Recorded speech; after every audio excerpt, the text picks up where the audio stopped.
Today, we're talking about something that may look like a typo, but it's not. So I put a word on my whiteboard just now, and it's Twogether, together. Together is the psychology of developing a shared mind, which is accomplished by following the disciplined practice of rethinking, thinking with connection in mind. This is where the rubber hits the road, where two people align their awareness, emotions, and actions to solve problems together rather than apart. So let's jump in with a story. A manager pulls you aside after a team meeting that ended badly. Two senior leaders got into it again, and this time the room felt it more than ever before. Both leaders are sharp and experienced, yet both believe they were trying to solve the same problem. But somewhere in their exchange, the goal shifted from finding the best answer to proving the right one. By the time the meeting ended, the decision was no less clear, and the relationship between the leaders was measurably worse, as was the atmosphere in the room. The manager has watched this dynamic between the two senior leaders repeat itself on many occasions. The frustration is not that these two people disagree. It's that they are both so focused on winning the argument, that they have stopped building anything together. Their thinking runs in parallel rather than in sync, which drives them apart.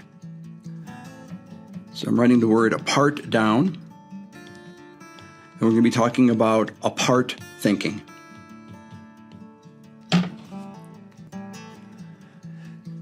So when these leaders are apart and the team pays the cost every time they share a conference room, the energy is felt.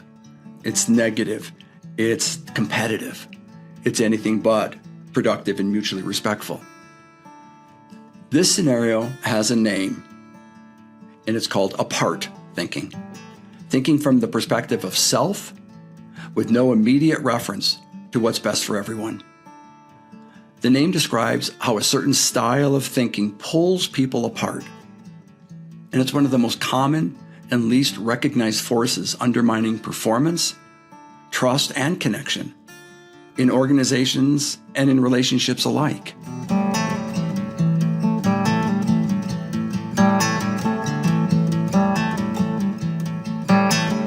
So welcome back to the Rethink Podcast. I'm your host, Dr. David Zierk. This podcast is where we step back, pause, reflect, and explore smarter and more connected ways to lead and live by thinking with connection in mind, which is exactly what is meant by the word rethink, relationship-enhanced thinking. Rethinking your connection to yourself, the people in your life, and the world all around you. Today, we're going to rethink the topic of working together. As I mentioned at the top of the podcast, apart thinking happens when two intelligent people attempt to solve a shared problem by operating from entirely separate mental loops. So I'm going to be drawing this loop here. So it all starts with an experience. And we all have unique experiences. Just because something that's happening in front of us appears to be the same, how we process it could be very, very different. So each person moves through their own experience, and with that, it activates their memories. And of course, as is easily well understood, everybody comes to the table with different memories. And what's the purpose of memories? The brain takes those memories and does what it does so well. The mind discerns patterns because the mind is a pattern detector. And with that, once we've discerned a pattern, ABC is a pattern, 1, 2, 3 is a pattern. Then we interpret it, which leads to yet another experience. And this is the reason why an experience through the memory, activating the memories that we have that leads to pattern detection, through an interpretation of the filter that we have, leads to different behaviors, different responses, different reactions. That's what I call the loop. And everybody has their own loop, experiential loop. Arriving at a behavior that feels logical from the inside and reactive from the outside. So if you think about the way you process your information through your loop, of course it makes sense to you. It may not make sense to the people around you. And the way you respond to that, even though it seems logical to you, it may be observed or experienced by others as being reactive or off point. The loop run independently. The loops run not only independently, but interpretations turn defensiveness and behavior becomes reactive. The problem isn't that the two people disagree. Disagreement is normal and healthy and quite common. The problem is that each person is solving a different problem while believing they are solving the same one. That gap guarantees disconnection. They are doing the opposite of thinking with connection in mind. It's thinking with self in mind. This type of thinking prioritizes personal needs, preferences, and agendas. So when you begin thinking that a person is operating from their own agenda, we do that all the time. And this mindset asks, how does this affect me? Rather than, how does this affect us? Hear the difference? That last one is thinking together. You'll know people are not rethinking when they're trying harder to make their case. They dig in, they dial up their intensity, and they become unbeatable, unbudgeable. Certainly happens in news programs all the time. That's the reason why so many news programs have become sources of entertainment. They're both beating up each other, thinking that they're unbeatable and they're unbudgeable and no longer influenced by whatever fact patterns come their way. And what's more, the more disconnected they feel, the more urgently they press their position. That's the rising of intensity. The result is two people working in opposition, while convinced they are working towards the same goal. So have you ever witnessed this type of gridlock between people? I want to pause here for just a moment, because this conversation connects directly to the work I do with leaders and teams. Hi everyone, David here, taking just a quick break from today's episode to let you know that I also bring the ideas we explore on the Rethink podcast into organizations through keynote speaking and leadership programs. I work with leaders and teams who want to navigate conflict, strengthen trust, and communicate with more clarity and more confidence, especially when change, tension, or uncertainty gets in the way. My keynote, called Turn Conflict into Connection, gives audiences practical tools to understand what's happening beneath the conflict, repair what's strained, and move towards stronger conversations, better decisions, and high-performing teams. To learn more about bringing this message to your organization, visit davidzierk.com/speaking. Now, let's get back to the episode. Thanks for letting me share that. Now let's get back to today's conversation. At its core, the concept of together is not about agreement. It's about alignment. And working together in the process of developing a shared mind. Remember, together is the psychology of developing a shared mind.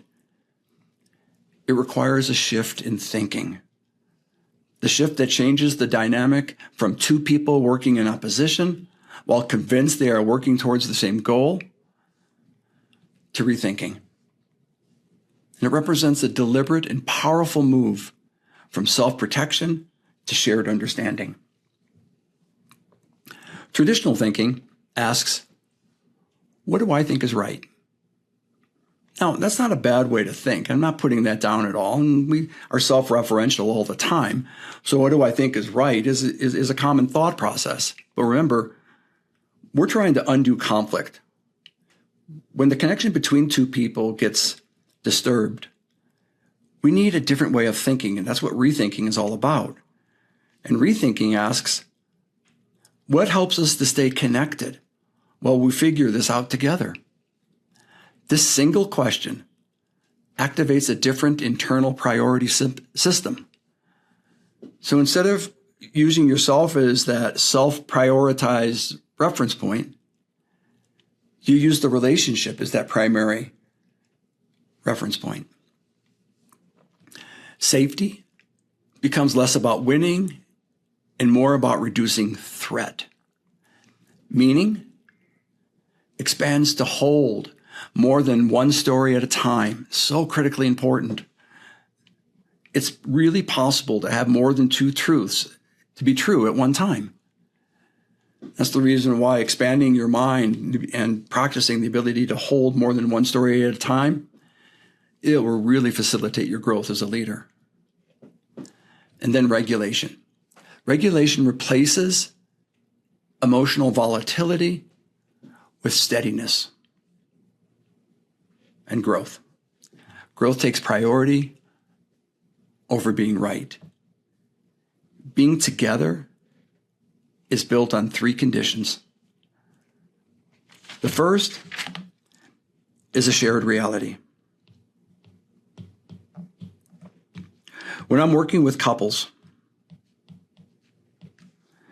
and the conversation turns oppositional, maybe it becomes negative, blaming, I'll slow things down and I'll say, right now, in this moment, do you guys have a shared reality? I want you to understand how that small question really motivates them to rethink the situation, to think with connection in mind.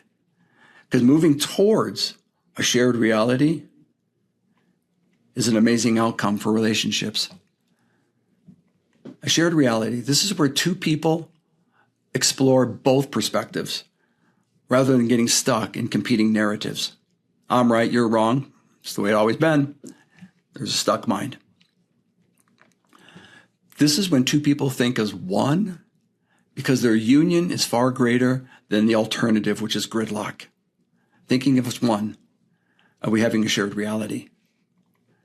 The second condition is what I call emotional co-regulation. Co-regulation, well, let me back up and say, so much of therapy, personal growth, and development has to do with emotional regulation. Understanding your emotional intelligence, understanding what's going on from an emotional perspective to enhance your emotional intelligence, then regulating those emotions, becoming more aware of and astute to what your emotions are trying to signal. Something's going on inside of you or outside of you that's not going well.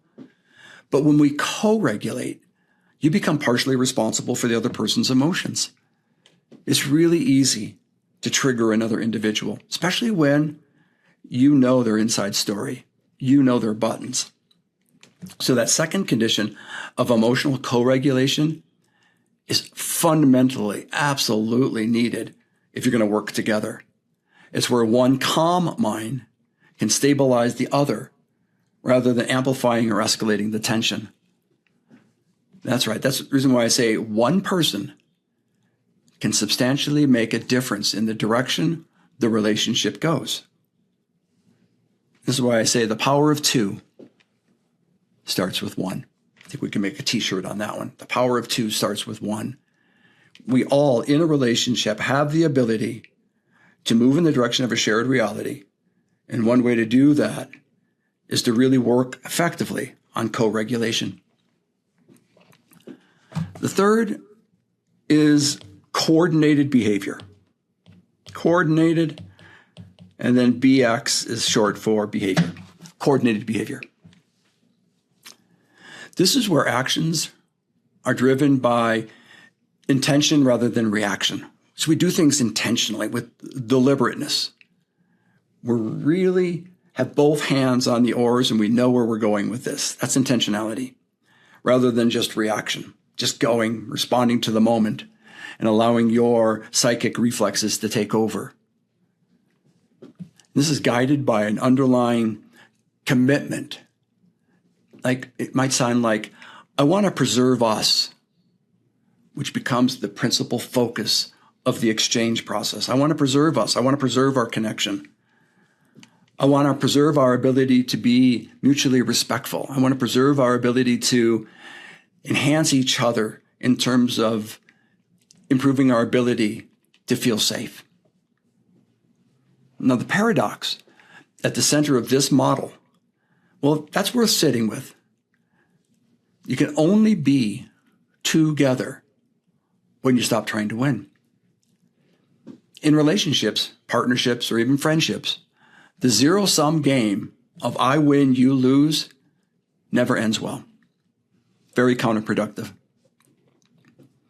Even though you might be in a partnership or a relationship or a friendship where the other person is very receptive to what it is that you do, and you do win more often than you lose, it could be that your partner has really developed a skill of tolerating intolerable behavior, but that can only last for so long.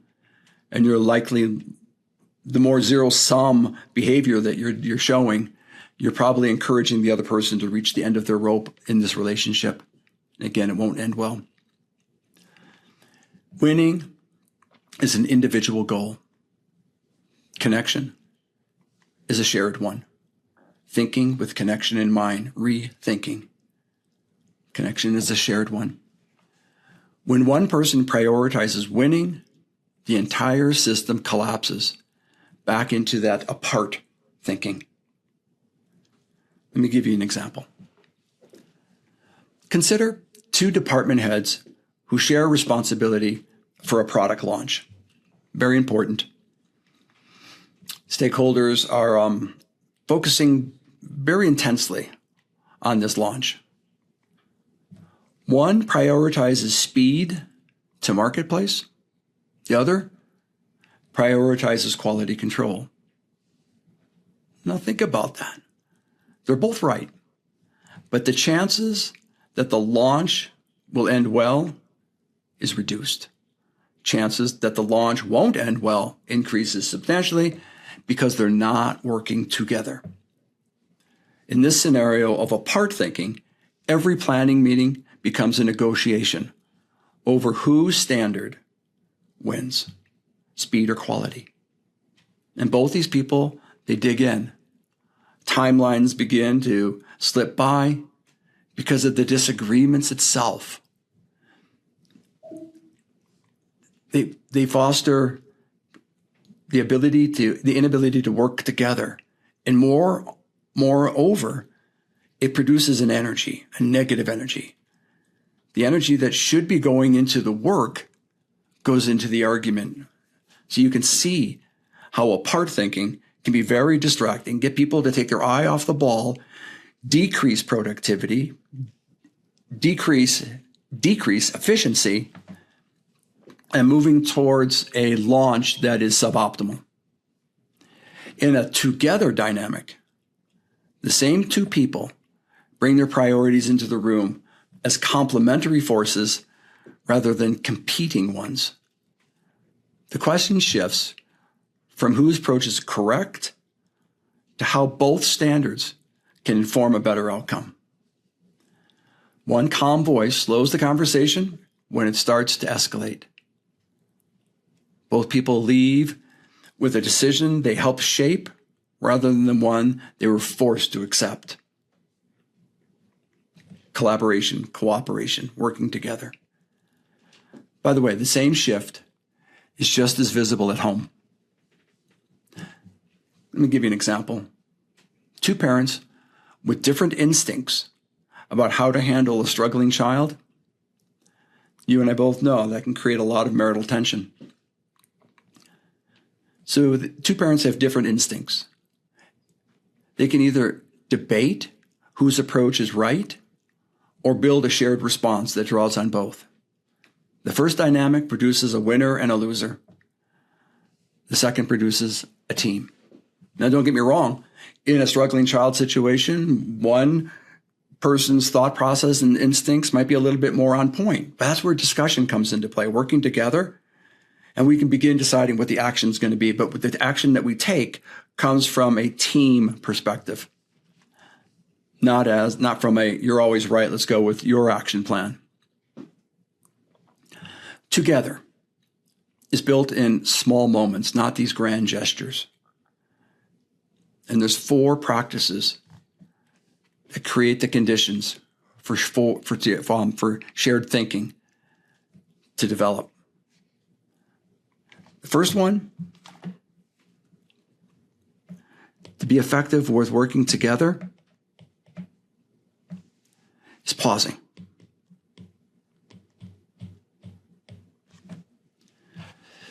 We pause, we slow down. Instead of interrupting signals that the other person's thought is worth hearing before you respond. Do you understand how respectful it is to pause and allow the other person to finish a thought, to begin sharing what they believe is important and vital in the moment? And you, just by not interrupting, you're demonstrating a kindness, a level of respect, and the other person feels heard. And by slowing down, emotions can become less powerful, and thinking about what to do next becomes more important. So now that you have this situation, the next part, something that we do all the time, but we need to practice more, ask. Asking instead of assuming. This simple process replaces the interruption and the interpretation of your mind that generates automatically with genuine curiosity about what the other person actually means. So when something happens that triggers you, to get your attention, your mind automatically goes to a place of fast thinking. It decides what needs to be done. It decides what the problem is. It decides on a plan of action. It goes to a place of judgment. And by doing so, you're interfering with the quality of the connection with the other person. In fact, you're probably facilitating a disconnection. And the antidote to that is curiosity. Being curious about what the other person actually means by what they've said. And you do that by asking. And the third one is acknowledging.